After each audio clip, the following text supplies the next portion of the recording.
ചേട്ടാ നമസ്കാരം. നമസ്കാരം. ആദ്യം നമുക്കൊരു പ്രധാനപ്പെട്ട ഒരു കാര്യം പറഞ്ഞുകൊണ്ട് തുടങ്ങാം. അപ്പോൾ കഴിഞ്ഞ ദിവസം നമ്മുടെ വീഡിയോകൾ ചില ആൾക്കാർക്ക് സംസാരം കേൾക്കാൻ പറ്റുന്നില്ല എന്നുള്ള ഒരു പരാതി പറഞ്ഞു. അത് സംസാരം കേൾക്കാൻ പറ്റുന്നില്ല എന്നുള്ളതല്ല, നമ്മൾ മലയാളത്തിലാണ് സംസാരിക്കുന്നതെങ്കിലും യൂട്യൂബ് അവരെ അത് കേൾപ്പിക്കുന്നത് മറ്റൊരു ഭാഷയിലാണ്, അതായത് ഇംഗ്ലീഷിലായിരിക്കും അവർ അത് കേൾക്കുക എന്നുള്ളതാണ്. അതിന്റെ പ്രധാനപ്പെട്ട കാരണം ഇപ്പോൾ AI യുഗമാണ്. AI ആയതുകൊണ്ട് തന്നെ നമ്മൾ ഇടുന്ന ടൈറ്റിലുകളെല്ലാം തന്നെ മലയാളത്തിലാണ് ഇടുന്നതെങ്കിലും ഓട്ടോ ട്രാൻസ്ലേഷനായിട്ട് വരും. ഓട്ടോ ട്രാൻസ്ലേഷനായിട്ട് വരും എന്നതിന്റെ ഒരു അപകടവും ഉണ്ട്, നല്ല വശമുണ്ട്. കാരണം ഒരുപാട് ആൾക്കാരിലേക്ക് വീഡിയോ എത്തും എന്നുള്ളതാണ് ഒരു നല്ല വശം. പക്ഷെ അപകടം എന്ന് പറഞ്ഞു കഴിഞ്ഞാൽ, ഞാനൊരു വാർത്ത കൊടുത്തിട്ടുണ്ട്. ആ വാർത്ത യഥാർത്ഥത്തിൽ ജൂലൈ 1 മുതൽ ഇന്ത്യയിൽ വരാൻ പോകുന്ന പ്രധാനപ്പെട്ട 5 മാറ്റങ്ങളെ കുറിച്ചാണ് ആ വാർത്ത. അതായത് ക്രെഡിറ്റ് കാർഡ് ഉപയോഗിക്കുന്ന ആൾക്കാർക്ക് അതിനുള്ള ഉപയോഗത്തിന്റെ ചാർജ് വർദ്ധിക്കും. പിന്നെ ഡൽഹിയിലൊന്നും ഇപ്പൊ ഡീസൽ കൊടുക്കുന്നില്ല 15 വർഷം കഴിഞ്ഞ വെഹിക്കിൾസിന്. അതുകൊണ്ട് 84 ലക്ഷം രൂപയുടെ ഒരു മേഴ്സിഡസ് ബെൻസ് 1.5 ലക്ഷം രൂപയ്ക്ക് അയാൾ വിറ്റു എന്നുള്ള റിപ്പോർട്ടുകളൊക്കെ വരുന്നുണ്ട്. 62 ലക്ഷം വാഹനങ്ങളുണ്ട് കേട്ടോ. ഇത് കേൾക്കുന്ന പ്രേക്ഷകർക്ക് ഒരു ഒരു ഒരു ഒരു ഗോൾഡൻ ചാൻസ് ആണ്. ഡൽഹിയിൽ നിന്ന് വാഹനങ്ങൾ ഇങ്ങോട്ട് വാങ്ങിച്ചുകൊണ്ട് വന്നാൽ ഫോർച്യൂണറൊക്കെ കോടിക്കണക്കിന് രൂപ കൊടുത്ത് മേടിച്ച ഫോർച്യൂണറൊക്കെ ഇപ്പൊ ചുളു വിലയ്ക്ക് കിട്ടും. 1 ലക്ഷത്തിന് താഴെ ചിലപ്പോൾ കിട്ടാനുള്ള ചാൻസ് ഒക്കെ ഉണ്ട്. അപ്പൊ എന്തായാലും അത്തരത്തിലൊരു വാർത്ത കൊടുത്തപ്പോൾ അതിന്റെ ടൈറ്റിൽ ഞാൻ കൊടുത്തിരുന്നത് ക്രെഡിറ്റ് കാർഡ് ഉപയോഗിക്കുന്നവർക്ക് പണി കിട്ടും എന്നാണ് കൊടുത്തത്. മലയാളത്തിൽ നോക്കുമ്പോൾ ഓക്കെയാണ്. പക്ഷെ ഇംഗ്ലീഷിൽ ഇത് ഓട്ടോ ട്രാൻസ്ലേറ്റ് ചെയ്തപ്പോൾ credit card users will get job എന്നായി. അതിന്റെ എന്ന് പറഞ്ഞാൽ credit card users will get job എന്നായി പോയി. അത് ഓട്ടോ ട്രാൻസ്ലേഷൻ ആണ്, അത് നമ്മൾ മാറ്റിയിട്ടുണ്ട്. പക്ഷേ ഓട്ടോ ഡബ്, അതായത് നമ്മൾ മലയാളത്തിൽ പറയുന്നത് ഇംഗ്ലീഷിൽ കേൾക്കുന്ന ആ ഒരു സാധനം അത് നമുക്ക് മാറ്റാൻ സാധിക്കില്ല. അത് നിങ്ങൾ കാണുന്ന വീഡിയോയുടെ സൈഡിൽ ഒരു സെറ്റിംഗ്സ് ഉണ്ട്. ആ സെറ്റിംഗ്സിൽ പോയിട്ട് ഓട്ടോ ഡബ് എന്ന് പറഞ്ഞൊരു ഓപ്ഷൻ കാണും. അതിനകത്ത് മലയാളം സെലക്ട് ചെയ്ത് കൊടുത്താൽ നിങ്ങൾക്ക് അത് കാണാനായിട്ട് സാധിക്കും. അപ്പോൾ ആ വിഷയം അങ്ങനെയാണ്. അപ്പോൾ അതൊന്ന് ക്ലിയർ ചെയ്തുകൊള്ളുക. ഇത് ഇനി ഇംഗ്ലീഷിലാണ് കേൾക്കുന്നതെങ്കിൽ. അപ്പോൾ നമുക്ക് നമ്മുടെ ഇന്നത്തെ വിഷയത്തിലേക്ക് വരാം. ഇന്നത്തെ വിഷയം വളരെ ഇമ്പോർട്ടന്റ് ആയിട്ടുള്ള ഒരു വിഷയമാണ്. പാശ്ചാത്യ മാധ്യമങ്ങളെല്ലാം BBC അടക്കമുള്ള മറ്റ് പാശ്ചാത്യ മാധ്യമങ്ങളെല്ലാം ചർച്ച ചെയ്തുകൊണ്ടിരിക്കുന്നത് India is using Taliban as A proxy against Pakistan. അപ്പോൾ അപ്പുറത്തിരിക്കുന്ന ആൾക്കാർ ചോദിക്കുന്നത് സീരിയസ്ലി എന്ന്. അത് കഴിഞ്ഞിട്ട് നരേന്ദ്രമോദി നടന്നു വരുന്നു, അജിത് ഡോവൽ സിഗരറ്റ് വലിക്കുന്നു, മറ്റേ പാട്ടുണ്ടല്ലോ ജാസനം മധുര ചാന്ദിനി, ഇതൊക്കെയാണ് ഇൻസ്റ്റാഗ്രാമിൽ ഞാൻ കാണുന്ന റീൽസ് എന്ന് പറയുന്നത്. പക്ഷേ ഈ മാധ്യമങ്ങൾ അത് ചർച്ച ചെയ്യുന്നതാണ് അതിന്റെ ഫ്രണ്ടിൽ അവരിടുന്നത്. അപ്പോ കഴിഞ്ഞ ദിവസം ഈ വസീറിസ്ഥാൻ അടക്കമുള്ള അഫ്ഗാനിസ്ഥാൻ പാകിസ്ഥാൻ ബോർഡറുകൾ അടച്ചു. അത് നമ്മൾ വാർത്ത കൊടുത്തതാണ്. ഈ ബോർഡർ അടയ്ക്കാനുള്ള പ്രധാനപ്പെട്ട കാരണം ചാവേർ ആക്രമണമാണ്. അതിഭീകരമായിട്ടുള്ള ചാവേർ ആക്രമണത്തിൽ പാകിസ്ഥാൻ പട്ടാളക്കാർ കൂട്ടക്കൊല ചെയ്യപ്പെടുന്നു. 13 പേരെ 14 പേരെയൊക്കെയാണ് കൂട്ടക്കൊല ചെയ്യുന്നത്. അവിടേക്ക് ചാവേറുകൾ വരുന്നു, പൊട്ടിത്തെറിക്കുന്നു, എല്ലാ എണ്ണം കൂടെ കൂട്ടത്തോടെ ചത്തൊടുങ്ങുന്നു. ഇന്ന് വരുന്ന ഒരു റിപ്പോർട്ട് എന്ന് പറഞ്ഞാൽ അത് കഴിഞ്ഞ് പാകിസ്ഥാൻ പറഞ്ഞിരുന്നു ഇന്ത്യയാണ് ഇതിന്റെ പിന്നിലെന്ന്. ഇന്ത്യ പോയി പണി നോക്കാൻ പറഞ്ഞു, അത് വേറെ കാര്യം. നമുക്ക് അറിയാത്തൊരു കാര്യത്തിന് നമ്മൾ എങ്ങനെ ഉത്തരവാദിത്തം ഏറ്റെടുക്കുന്നത്? എന്തെങ്കിലും നമ്മൾ ചെയ്തിട്ടുണ്ടെങ്കിൽ അതിന്റെ ഉത്തരവാദിത്തം ഏറ്റെടുക്കാൻ നമുക്ക് യാതൊരു വിധം മടിയുമില്ല, അത് വേറൊരു കാര്യം. എന്തായാലും ഇപ്പോ വരുന്ന റിപ്പോർട്ട് അനുസരിച്ച് ലിബറേഷൻ ഫ്രണ്ട് ഓഫ് അഫ്ഗാനിസ്ഥാൻ എന്ന് പറഞ്ഞൊരു തീവ്രവാദ സംഘടനയാണോ പോരാളികളാണോ എന്ന് എനിക്ക് നിശ്ചയമില്ല, അത് ബീച്ചായിട്ട് പറഞ്ഞു തരണം. ലിബറേഷൻ ഫ്രണ്ട് ഓഫ് അഫ്ഗാനിസ്ഥാൻ എന്ന് പറയുന്ന ഒരു സംഘടന, ഈ സംഘടന പറഞ്ഞിരിക്കുന്നത് പഹൽഗാമിന് ഇതുവരെ പ്രതികാരം ചെയ്ത് തീർന്നില്ല എന്നുള്ളതാണ്. അപ്പൊ നമ്മൾ വിചാരിക്കും ഇന്ത്യക്കെതിരെ അവന്മാർ വരുന്നു. അതല്ല, അത് യഥാർത്ഥത്തിൽ പഹൽഗാമിന് ഇന്ത്യ ചെയ്ത പ്രതികാരം ഇതുവരെ തീർന്നില്ല, ബാക്കി ഞങ്ങൾ ചെയ്യുമെന്നാണ് അവർ പറയുന്നത്. എന്നിട്ട് അവർ പറയുകയാണ് ISI ബാക്ക് ചെയ്തിട്ടുള്ള ഏതൊരു പോരാളികളെയും, അതായത് പാകിസ്ഥാനിൽ ഒളിച്ചിരിക്കുന്ന പഹൽഗാമുമായിട്ട് ബന്ധപ്പെട്ടുള്ള ഏതൊരു പോരാളികളെയും ഞങ്ങൾ ഹണ്ട് ചെയ്ത് എലിമിനേറ്റ് ചെയ്യുമെന്നാണ് പറയുന്നത്. അതായത് ഞങ്ങൾ തീർക്കും, ഞങ്ങൾ അവരെ തീർത്ത് കെട്ടുമെന്ന്. ഇതോടുകൂടി പാകിസ്ഥാൻ ഏകദേശം തീരുമാനമായ ഒരു മട്ടാണ്. കാരണം അഫ്ഗാനിസ്ഥാൻ ഇപ്പോ ഇന്ത്യക്ക് വേണ്ടി, അഫ്ഗാനിസ്ഥാനിലെ ഈ ഒരു ലിബറേഷൻ ഫ്രണ്ട് ഓഫ് അഫ്ഗാനിസ്ഥാൻ ഇന്ത്യക്ക് വേണ്ടി അങ്ങോട്ടേക്ക് തുറന്ന വെല്ലുവിളി നടത്തിയിരിക്കുകയാണ്. അപ്പൊ പിന്നെ പാകിസ്ഥാന് കുറച്ചുകൂടി എളുപ്പമായി ഇന്ത്യയാണ് അവരുടെ പിന്നിലെന്ന് പറയാം. എന്നാൽ ഇന്ത്യക്ക് ഇതിൽ യാതൊരുവിധ പങ്കുമില്ല എന്നാണ് ഇന്ത്യ നിരന്തരം പറഞ്ഞുകൊണ്ടിരിക്കുന്നത്. എന്താണ് ഈ ലിബറേഷൻ ഫ്രണ്ട് ഓഫ് അഫ്ഗാനിസ്ഥാനിൽ ഇതിൽ ഏറ്റവും നമുക്ക് വേണ്ടി ഇവർക്ക് പ്രതികാരം ചെയ്യാനുള്ള ഒരു ത്വര എന്താണ് പ്രധാനപ്പെട്ട ഒരു കാരണം? അതേ ഇനി പാകിസ്ഥാൻ പറയുന്നത് പോലെ ഇന്ത്യ പ്രോക്സി ആയിട്ട് അഫ്ഗാനിസ്ഥാനെ ഉപയോഗിക്കുകയാണ്? അല്ല, ഇത് വേണമെങ്കിൽ അങ്ങനെ ചിന്തിക്കാം. കാരണം ഇതിന്റെ റൂട്ട് അന്വേഷിച്ച് പോകുമ്പോൾ ഇതൊരു വളരെ വിചിത്രമായ ഒരു റൂട്ടാണ് ഈ സംഘടനയുടെ. 1970-80കളില് ഈ അഫ്ഗാനിസ്ഥാനില് സോവിയറ്റ് യൂണിയൻ അനവധി സംഘടനകൾ രൂപീകരിച്ചിരുന്നു. കമ്മ്യൂണിസ്റ്റ് സംഘടനകൾ, കമ്മ്യൂണിസ്റ്റ് പാർട്ടിയല്ല, കമ്മ്യൂണിസ്റ്റ് സംഘടനകൾ രൂപീകരിച്ചു. ആ കമ്മ്യൂണിസ്റ്റ് സംഘടനകളിൽ ഒന്നായിരുന്നു ഈ ലിബറേഷൻ ഓർഗനൈസേഷൻ. അത് പിന്നീട് പേര് മാറ്റിയിട്ടാണ് ഈ ലിബറേഷൻ ഈ ഫ്രണ്ട് എന്നുള്ള രീതിയിലേക്ക് അത് വന്നിരിക്കുന്നത്.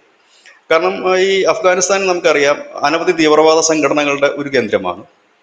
ISIS ഉണ്ട്.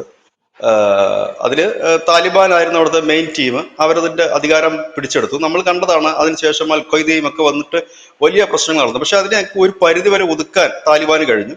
പക്ഷേ ഈ പാകിസ്ഥാനുമായി ചേർന്ന് കിടക്കുന്ന ചില പ്രദേശങ്ങളിൽ ISISക്ക് വലിയ സ്വാധീനമുണ്ട്. അതായത് അഫ്ഗാൻ മേഖലയിൽ, പാകിസ്ഥാനുമായി ചേർന്ന് കിടക്കുന്ന അഫ്ഗാൻ മേഖലയിൽ വലിയ സ്വാധീനം ഈ ISIS ഉണ്ട്, അൽ ഖ്വയ്ദയ്ക്കും ഉണ്ട്. അതായത് അവരെല്ലാവരും ഉണ്ട്. അതുപോലെ തന്നെ അവിടുത്തെ മറ്റു ഗ്രൂപ്പുകളും പതുക്കെ പതുക്കെ എത്തുന്നു. പക്ഷേ ഈ ഗ്രൂപ്പുകൾ പതുക്കെ സോവിയറ്റ് യൂണിയൻ അന്ന് ഈ ഗ്രൂപ്പുകൾ ഉണ്ടാക്കിയത് അവർക്ക് വേണ്ടിയിട്ടായിരുന്നു, സോവിയറ്റ് യൂണിയന് വേണ്ടിയിട്ടായിരുന്നു. അതായത് അവിടുത്തെ അവരുടെ അധികാരം നിലനിർത്തുന്നതിന്, അല്ലെങ്കിൽ അധികാരം പിടിക്കുന്നതിന്, അല്ലെങ്കിൽ മുമ്പോട്ട് കൊണ്ടുപോകുന്നതിനൊക്കെ ആയിരുന്നെങ്കിൽ പിന്നീട് ഈ ഗ്രൂപ്പുകൾ ക്ഷയിക്കുകയായിരുന്നു. ഇപ്പോൾ ആ ഗ്രൂപ്പുകൾ വീണ്ടും സജീവമായി വരുന്നു. സജീവമായി വരുമ്പോൾ ഒരു വലിയ പ്രത്യേകത, ഒരു കാലത്ത് ഗുണ്ടകളായിരുന്നവർ, അല്ലെങ്കിൽ ഒരു കാലത്ത് അക്രമകാരികളായിരുന്ന താലിബാൻ ഉൾപ്പെടെയുള്ളവർ ഇപ്പോൾ ഒരു ഹീറോ പരിവേഷത്തിലേക്ക് വരുന്നു, മറ്റുള്ളവര് വില്ലന്മാരായി മാറുന്നു എന്നുള്ളതാണ്. എന്താണ് ഒരു പ്രകൃതി നിയമം പോലെയാണ്. പക്ഷെ നമുക്കത് എത്രത്തോളം ഇപ്പോൾ നമുക്ക് ഓക്കെയാണ്, പക്ഷെ നാളെ എങ്ങനെയാണ് നമുക്കറിയില്ല. പക്ഷെ എന്തായാലും മാനസാന്തരപ്പെട്ട് വരുന്നതാകാം, അതിന് സാധ്യതയൊന്നുമില്ല. പക്ഷെ നിലവിൽ അഫ്ഗാനിസ്ഥാനിൽ ഇതുവരെയുള്ള ഭരണം നമ്മൾ നോക്കുകയാണെങ്കിൽ പോലും വലിയ കുഴപ്പമില്ലാതെ മുമ്പോട്ട് പോകുന്നുണ്ട്. അപ്പോൾ താലിബാൻ എന്ന് പറയുന്ന ഒരു വലിയ ഭീകര സംഘടന, അങ്ങനെ തന്നെയാണ് നമ്മൾ പറയുന്നത്, മതഭീകര സംഘടന എന്ന് തന്നെയാണ് നമ്മൾ അതിനെ പറയുന്നത്. പക്ഷെ ഇപ്പോൾ അവരുടെ നിലപാടുകളും കാര്യങ്ങളും ഒക്കെ മാറ്റിക്കൊണ്ട് എനിക്ക് തോന്നുന്നു ഇറാനിന്റെ അത്രയും പ്രശ്നം അഫ്ഗാനിസ്ഥാനിൽ ഇല്ലെന്ന് തോന്നുന്നു. ഈ മതപരമായ കാര്യങ്ങൾ ഇപ്പോ അറ്റ് പ്രസന്റ് കാര്യം ഞാൻ പറയുന്നത്, നേരത്തെ അല്ല, ഇപ്പോ. കാരണം ഇറാൻ അഫ്ഗാനിസ്ഥാനേക്കാൾ ഒരുപാട് അഡ്വാൻസ്ഡ് ആയിട്ടൊരു രാജ്യമാണ്, ഒരുപാട് കാര്യത്തിൽ, വിദ്യാഭ്യാസത്തിന്റെ കാര്യത്തിലായാലും മറ്റു കാര്യങ്ങൾ. അപ്പൊ ഒരു സാമ്പത്തിക ദാരിദ്ര്യം അല്പം ഉണ്ടെന്ന് മാത്രമേ ഉള്ളൂ. വളരെ കൾച്ചറലി തന്നെ ഉയർന്നു നിൽക്കുന്ന ഒരു രാജ്യമാണ്. അവിടെയും ഈ ചെറിയ ചെറിയ മത പ്രശ്നങ്ങൾ ഉടലെടുക്കുമ്പോഴാണ് നമ്മൾ അഫ്ഗാനുമായിട്ട് താരതമ്യം ചെയ്യുന്നത്. പക്ഷേ അതല്ലാതെ പറഞ്ഞോളൂ. ഞാൻ നോക്കുമ്പോഴേ നമ്മളെ ഈ അഫ്ഗാനിസ്ഥാൻ ആദ്യം താലിബാൻ അവിടെ അധികാരത്തിലേറിയപ്പോൾ ലോകരാജ്യങ്ങളിലെ സകല മാധ്യമങ്ങളും അത് ഇന്ത്യക്ക് കിട്ടിയ ഒരു ബൂണാണെന്നാണ് എനിക്ക് തോന്നുന്നത്, ഒരു വരദാനം പോലെയാണ്. അതായത് ലോകരാജ്യത്തെ സകല മാധ്യമങ്ങളും അഫ്ഗാനിസ്ഥാനെതിരെ കൊടുക്കുന്ന വാർത്തകൾ ബിജുചേട്ടൻ കണ്ടല്ലോ, അത് സത്യമായിരുന്നു യഥാർത്ഥത്തിൽ. അതെല്ലാം അവർ എക്സ്പോസ് ചെയ്തു. അതായത് അഫ്ഗാനിസ്ഥാനിൽ ഈ കൊച്ചുകുട്ടികളെ ഈ അങ്ങോട്ടും ഇങ്ങോട്ടും വിൽക്കുക, ഒരു തീവ്രവാദിയുടെ കയ്യിൽ ഒരു പിഞ്ചു കുഞ്ഞിരിക്കുന്നു, ആ പിഞ്ചു കുഞ്ഞിനെ അവരുടെ അമ്മ ഇയാൾക്ക് കൊടുത്തതാണ്, വിറ്റതാണ്, എന്തോ ഒരു സാധനം കൊടുത്തു, ഭക്ഷ്യ സാധനങ്ങൾ കൊടുത്തപ്പോൾ ഈ കൊച്ചിനെ അങ്ങോട്ട് വിൽക്കുകയാണ്, ഇന്ന് എടുത്തോളൂ, ആ കൊച്ചുകുട്ടിയെ നിങ്ങൾ എന്തായിക്കോളൂ, ഭാര്യ ആയിക്കോളൂ, എന്ന് കൈക്കുഞ്ഞാണ്. അപ്പൊ അങ്ങനെ കൊടുക്കുക എന്നുള്ളൊരു സംഭവമൊക്കെ അവിടെ അതിഭീകരമായിട്ട് നിലനിന്നു. അതുകൊണ്ട് ഈ അഫ്ഗാനിസ്ഥാൻ ഇത്രയുള്ള ഒരു പ്രാകൃത നിയമമുള്ള ഒരു രാജ്യം, അത് അങ്ങനെ അല്ലായിരുന്നു. അത് ഈ താലിബാൻ വന്ന ശേഷമാണ് കേട്ടോ. അപ്പോൾ പ്രാകൃത നിയമമുള്ള രാജ്യം അങ്ങ് അതിഭീകരമായിട്ട് ഒറ്റപ്പെട്ടു പോയി. ഈ ലോക രാജ്യങ്ങൾക്കിടയിൽ ഇത് ഒറ്റപ്പെട്ടപ്പോൾ അത് ഇന്ത്യക്ക് വലിയൊരു ഗുണമായി മാറി. കാരണം ആ സമയത്താണ് ഈ അഫ്ഗാനിസ്ഥാനിലേക്ക് ഇന്ത്യ സഹായ ഹസ്തമായിട്ട് ചെല്ലുന്നത്. കാരണം ഇവർക്ക് ഭക്ഷണം കഴിക്കാൻ പോലും നിവൃത്തിയില്ലാതെ കിടക്കുന്ന ഒരു സാധനം, ആ ഒരു സാഹചര്യത്തിൽ ഇന്ത്യ അവിടെ എത്തുന്നു, ഇവർക്ക് വേണ്ട അരിയും പൊരിയും സാധനങ്ങളൊക്കെ കൊടുക്കുന്നു. ആ സമയത്ത് ഞാനടക്കം ഇന്ത്യയെ വിമർശിച്ചിരുന്നു, കാരണം എന്തിനാണ് ഇത് ചെയ്യുന്നത് എന്നുള്ളതാണ്. പക്ഷെ അത് നമ്മുടെ കൺട്രിയുടെ സേക്കാണ്. ഈ നയതന്ത്രത്തിൽ പല നരിതന്ത്രവുമുണ്ട്, രാജതന്ത്രവും ഉണ്ടെന്ന് പറയുമല്ലോ. രണ്ട് തീവ്രവാദികൾ, അവന്മാര് പരസ്പരം അടിച്ചു ചാകുന്നു. അവന്മാര് പരസ്പരം അടിച്ചു ചാവുമ്പോൾ എന്താണ്, ഒരു സൈഡിന് വേണ്ടിയിട്ടുള്ള ബാക്കപ്പ് നമ്മൾ കൊടുക്കുകയാണെങ്കിൽ അത് നമ്മുടെ രാജ്യത്തെ സേഫ്റ്റിക്ക് വേണം. കാരണം നമ്മൾ അത് ചെയ്തില്ലെങ്കിൽ, നമ്മൾ അവരുടെ അഫ്ഗാനിസ്ഥാൻ അരിയും പൊരിയും കൊടുത്തില്ലെങ്കിൽ ചൈന വരും. ചൈന വന്ന് ഇവർ ചൈനയുമായിട്ട് ബന്ധപ്പെട്ട് കഴിഞ്ഞാൽ അത് നമുക്ക് ഇരട്ടി പണിയാവും. എങ്കിൽ പിന്നെ അഫ്ഗാനിസ്ഥാനിലേക്കും കൂടെ നമ്മൾ വാർ ഫ്രണ്ട് തുറന്നു വെക്കേണ്ടി വരും. ഇപ്പോൾ പാകിസ്ഥാനുണ്ട്, ബംഗ്ലാദേശ് ഉണ്ട്, ചൈനയുണ്ട്, ഇനിയിപ്പോൾ നാലാമതൊരു വാർ ഫ്രണ്ട് അഫ്ഗാനിസ്ഥാനിലോട്ട് കൂടി നമ്മൾ തുറന്നു വെക്കേണ്ട ഒരു ഗതിയാകും എന്നൊരു ലേഖനം ഞാൻ ആ സമയത്ത് വായിച്ചിട്ടുണ്ടായിരുന്നു. അപ്പോൾ അതൊരു വെച്ച് നോക്കുമ്പോൾ അത് നമ്മുടെ രാജ്യത്തിന്റെ സേഫ്റ്റിയാണല്ലോ ഇമ്പോർട്ടൻറ്റ്. സേഫ്റ്റി മാത്രമായിരുന്നില്ല, നമ്മൾ അഫ്ഗാനിസ്ഥാനിൽ ഈ താലിബാൻ ഭരണം പിടിക്കുന്നതിന് മുമ്പ് അനവധി പ്രൊജക്ടുകൾ നമ്മുടേതായിട്ടുണ്ടായിരുന്നു. അവരുടെ പാർലമെന്റ് മന്ദിരം പോലും കെട്ടിക്കൊടുത്തിരിക്കുന്നത് ഇന്ത്യയാണ്. അങ്ങനെ അനവധി പ്രൊജക്ടുകളുണ്ട്. ആ പ്രൊജക്ടിൽ പെട്ടെന്ന് നിലച്ചുപോയി. അതായത് നമ്മൾ കഴിഞ്ഞ ദിവസങ്ങളിലൊക്കെ ചൈനയുടെ കഥ പറഞ്ഞില്ലേ, മുതലിറക്കിയിട്ടുണ്ട്, ഊരിക്കൊണ്ട് പോകണം ഒരു കാര്യം. അതിനേക്കാൾ ഉപരി ഇപ്പൊ ധനുഷ് പറഞ്ഞ സെക്യൂരിറ്റി പ്രോബ്ലംസ് ഉണ്ട്, രണ്ടാമത്തെ കാര്യം. മൂന്നാമത്തെ പ്രോബ്ലം എന്ന് പറഞ്ഞു കഴിഞ്ഞാൽ നമ്മുടെ വംശജരോട്, പ്രത്യേകിച്ച് സിഖ് വിഭാഗം അവിടെ വലിയ ശക്തമായി തന്നെ ഉണ്ടായിരുന്നു. അമേരിക്കക്കാരനോ ഇല്ലെങ്കിൽ ജർമ്മൻകാരനോ ടെൻഷൻ അടിക്കേണ്ട കാര്യമില്ല. നമ്മളെ സംബന്ധിച്ച് നമ്മളുടെ ഈ സിഖ് വിഭാഗം, അതായത് അവർ ജോലിക്ക് പോയവരല്ല, അഫ്ഗാനിസ്ഥാനിൽ ജനിച്ച് വളർന്നിട്ടുള്ള സിഖ് വിഭാഗമാണ്. അപ്പൊ അവരുടെ ഈ ഗുരുദ്വാരകൾ അടക്കമുണ്ട്, അവിടെ വിശുദ്ധ ഗ്രന്ഥങ്ങൾ അടക്കമുണ്ട്. അതിനെന്തെങ്കിലും പറ്റിക്കഴിഞ്ഞാൽ അത് ഇന്ത്യയിൽ ഉണ്ടാക്കുന്ന ഒരു ഇമ്പാക്ട് വളരെ വലുതായിരിക്കും. ഈ സിഖ് സമുദായത്തിനെതിരെ ഉണ്ടാകുന്ന ഒരു വലിയ ഇമ്പാക്ട് തന്നെയായിരിക്കും അത്. രാഷ്ട്രീയ പാർട്ടികളല്ല, മതം എന്ന് പറയുമ്പോൾ കുറച്ചുകൂടെ തീവ്രമാണ്. അപ്പോൾ അതിന്റെ ഒരു സെക്യൂരിറ്റി നമുക്ക് പ്രധാനപ്പെട്ടതായിരുന്നു. അതുകൊണ്ട് തന്നെയാണ് ആദ്യഘട്ടങ്ങളിൽ നമ്മൾ അവരെ ലീഗലി, അത് ഐക്യരാഷ്ട്രസഭ അംഗീകരിക്കത്തോളം കാലം നമ്മൾ അവരെ അംഗീകരിച്ചിരുന്നില്ല, ആ ഭരണത്തെ അംഗീകരിച്ചിരുന്നില്ല. ഇപ്പോഴും നമ്മൾ അവരെ അംഗീകരിക്കുന്നില്ല. ഇതുവരെ നമ്മൾ അവരോട് സംസാരിച്ചിരുന്നത് ബാക്ക്ഡോർ സംഭാഷണങ്ങളായിരുന്നെങ്കിൽ ഇപ്പോഴത് മാറിയിരിക്കുന്നു, നേരിട്ടുള്ള നയതന്ത്ര ബന്ധത്തിലേക്ക് നമ്മൾ കടന്നിരിക്കുന്നു. ഉം. കാരണം ആ ഒരു ഭരണത്തെ നമ്മൾ വിലയിരുത്തുമ്പോൾ അത് ഇങ്ങനെയാണ് പോകുന്നത്. അവരെന്ന് കരുതിയിട്ട് ഈ താലിബാൻ വിശുദ്ധരായെന്നോ ഇല്ലെങ്കിൽ അവർ നന്നായെന്നോ ഉള്ളതല്ല. അവരൊരു മതഭീകര സംഘടന തന്നെയാണ്. പക്ഷെ അതെ. നിലവിലത്തെ അവരുടെ പ്രവർത്തനം ആ രീതിയിലല്ല. ആ സമയത്ത് തന്നെ അതുകൊണ്ട് തന്നെ ആയിരിക്കണം ഇപ്പോൾ ഈ ധനുഷ് പറഞ്ഞിട്ട് പോലുള്ള സംഘടനകൾ വീണ്ടും ഉയർന്നു വരുന്നത്. ഉം. അവർ ഉയർന്നു വരുന്നു. അവർ ഉയർന്നു വന്നതിന് ശേഷമാണ് ഇത്തരത്തിലുള്ള പ്രഖ്യാപനം നടന്നത്. നേരത്തെ തന്നെ ഒരുപാട് തവണ നമ്മൾ ചർച്ച ചെയ്തൊരു സംഭവമുണ്ട്. ബലൂചിസ്ഥാനിലടക്കം ബലൂചിസ്ഥാൻ ലിബറേഷൻ ഫ്രണ്ടിനെ ഈ രീതിയിലാക്കിയെടുത്തത് അജിത് ഡോവലാണ്. 2014 ശേഷമാണ് ഇത് ഈ രീതിയിലേക്ക് മാറിയത് എന്ന് നമ്മൾ പലവട്ടം ഇത് ചർച്ച ചെയ്തിരുന്നതാണ്. അത് അജിത് ഡോവലാണോ അല്ലയോ എന്നുള്ളത് നമുക്കറിയില്ല. അങ്ങനെയാണ് പല മാധ്യമങ്ങളും പറയുന്നത്. പക്ഷെ 2014 ശേഷമാണ് 8ഓളം വരുന്ന ബലൂചിസ്ഥാനിലെ ചെറിയ സംഘടനകളെല്ലാം കൂടെ കൂട്ടി യോജിപ്പിച്ചുകൊണ്ട് ക്ഷയിച്ച് നശിച്ച് നാറാണക്കല്ലോ പിടിക്കാനായിട്ട് പോയിരുന്ന ബലൂചിസ്ഥാൻ ലിബറേഷൻ ആർമിയെ എല്ലാ സംഘടനകളോടെ ചേർത്തുകൊണ്ട് കരുത്താക്കി. അവർക്ക് ഫണ്ടിങ് വന്നു, ആയുധങ്ങൾ എത്തി, ഇങ്ങനെയൊക്കെ എത്തിയിരുന്നു. അഫ്ഗാനിസ്ഥാനിൽ നിന്ന് ആദ്യം നമ്മൾ കേട്ട വാർത്ത, അവര് സ്വാതന്ത്ര്യം നേടിക്കഴിഞ്ഞാൽ, സ്വാതന്ത്ര്യമല്ല, അവരുടെ ഈ താലിബാൻ ഭരണം പിടിച്ചതിന് ശേഷം അവരുടെ ഒരു സ്റ്റേറ്റ്മെന്റ് അവിടെ നിന്ന് വന്നത്, ഞങ്ങൾ ഇനി അടുത്തത് പിടിക്കാൻ പോകുന്നത് ഇന്ത്യയാണ് എന്നൊരു ഉം. ഒരു ഇത് അവർ പറഞ്ഞിരുന്നു.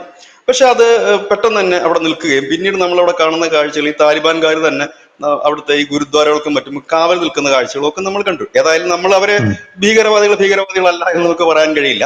ഇപ്പോഴവരങ്ങനെ അല്ല എന്നുള്ളതാണ് ഒരു യാഥാർത്ഥ്യം. രാജ്യങ്ങൾ തമ്മിലുള്ള നയതന്ത്രമാണല്ലോ. അപ്പോ ഈ ഒരു സാഹചര്യം അവിടെ നിന്ന് വരുന്നു. നമ്മുടെ ഇന്ത്യൻ പൗരന്മാർക്ക് ഒരു പോറൽ പോലും ഏറ്റില്ല. അവിടുന്ന് വരേണ്ടവരെയൊക്കെ ഇന്ത്യ ആ ഒരു വലിയ സംഘർഷ സമയത്ത് തന്നെ ഈ രാജ്യത്ത് എത്തിച്ചു. അതുപോലെ വിശുദ്ധ ഗ്രന്ഥമടക്കം ഇവിടെ നമുക്ക് എത്തിക്കാൻ കഴിഞ്ഞു. അങ്ങനെ ഒരുപാട് കാര്യങ്ങൾ എത്തിക്കാൻ കഴിഞ്ഞു. അത് എത്തിക്കാൻ കഴിഞ്ഞത് നമ്മുടെ മാത്രം കഴിവ് കൊണ്ടല്ല, അത് അവിടെ ഉള്ള ആ ഒരു സർക്കാരിന്റെ സഹായം കൂടെ കൊണ്ടാണ്. അപ്പോ അതെ. ഈ ഇങ്ങനെയുള്ള സംഘടനകൾ അവിടെ ഉയർന്നു വരുമ്പോൾ നമ്മൾ ശ്രദ്ധിക്കേണ്ട ഒരു കാര്യം, ഈ താലിബാന്റെ ഒരു എന്താണ് ആ പ്രഭാവം തുടങ്ങിയ സമയത്ത് മറഞ്ഞു പോയിരുന്ന ചില സംഘടനകളാണ് ഈ പൊങ്ങി വരുന്നത്.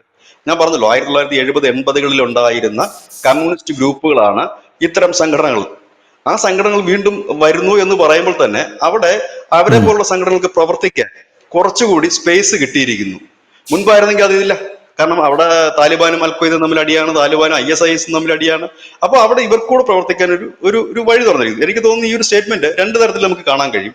ഒന്ന്, ഈ സംഘടന ഉം. പെട്ടെന്ന് എസ്റ്റാബ്ലിഷ് ആകാൻ വേണ്ടിയിട്ട് ചെയ്യുന്നതാകാം. അതല്ല എങ്കിൽ അഫ്ഗാനിസ്ഥാനിലുടനീളം വളരെ കാലമായി നിലനിൽക്കുന്ന പാക് വിരുദ്ധത മുതലെടുത്തുകൊണ്ട്, അല്ലെങ്കിൽ പാക് ഉം. വിരുദ്ധതയെ കൂട്ടുപിടിച്ചുകൊണ്ട് ഉയർന്നു വരുന്നതാകാം. നമുക്കറിയാം ഈ കഴിഞ്ഞ ദിവസമൊക്കെ നമ്മള് ധനുഷ് തന്നെയാണ് ആ വാർത്ത കൊടുത്തിരുന്നത്. അഫ്ഗാനിസ്ഥാനുമായിട്ടുള്ള പാകിസ്ഥാന്റെ അതിർത്തി എല്ലാം അടച്ചു, ഏത് നിമിഷവും ഒരു അതെ, അതെ, അതെ. ആക്രമണം ഉണ്ടായേക്കാം. അതായത് വലിയ രീതിയിൽ ഒരു അഫ്ഗാനിൽ വലിയ രീതിയിൽ ഒരു പാക് വിരുദ്ധത നിലനിൽക്കുന്നത്, അത് മുമ്പ് മുതലേ നിലനിൽക്കുന്ന ഒരു കാര്യമാണ്. നമുക്കറിയാം, നമ്മൾ ഈ വ്ളോഗുകളൊക്കെ മറ്റും കാണുമ്പോൾ നമ്മുടെ ആളുകൾ അവിടെ ചെല്ലുമ്പോൾ ഇന്ത്യക്കാരാണ് ഹിന്ദുസ്ഥാനി ആണോ എന്ന് ചോദിച്ചിട്ട് അവർ കൈപിടിക്കുന്നു. അപ്പൊ ചോദിക്കുന്നു പാകിസ്ഥാനി എങ്ങനെയാന്ന് ചോദിക്കുമ്പോൾ അവർ തെറിയാ പറയുന്നത്.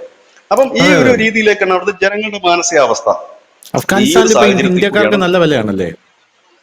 ഇതിലെ പണ്ടും അങ്ങനെ തന്നെയായിരുന്നു. ഉം. നമ്മളുമായിട്ട് അവർക്ക് ശത്രുതയില്ലായിരുന്നല്ലോ. നമുക്ക് അവരുമായിട്ട് ഒരു ശത്രുതയും ഒരു കാലത്തും ഉണ്ടായിരുന്നില്ല. നമ്മളുടെ ഇപ്പോഴത്തെ നമ്മുടെ നിലപാടാണ് ഇപ്പോഴത്തെ പ്രശ്നം ഇവിടെ.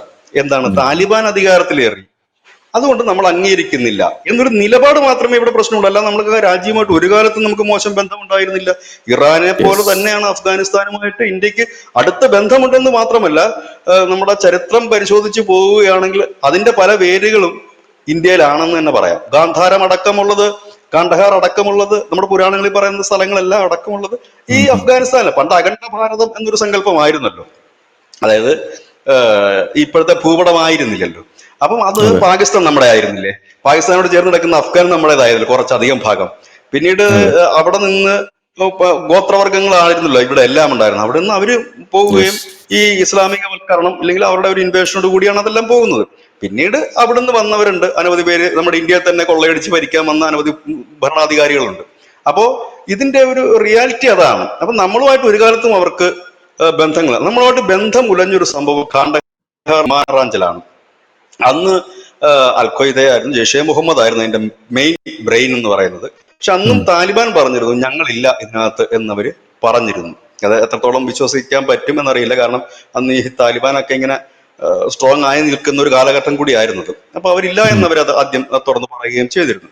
പക്ഷെ അത് മാത്രമാണ് അഫ്ഗാനിസ്ഥാനും ഇന്ത്യയും തമ്മിലുള്ള ഒരു നയതന്ത്ര വിള്ളൽ, മാനസികമായ വിള്ളൽ എന്ന് അതിന് പറയാൻ കഴിയും. കാരണം ഇത് തട്ടിക്കൊണ്ടുപോയത് ജെയ്ഷെ മുഹമ്മദിന്റെ ഹാഫിസ് സയ്യിദും ടീമുമായിരുന്നു. അപ്പോ തട്ടിക്കൊണ്ടുപോയി ലാൻഡ് ചെയ്തത് അവിടെയാണ്. എന്നതാണ് അതിന്റെ ഒരു വിഷയം.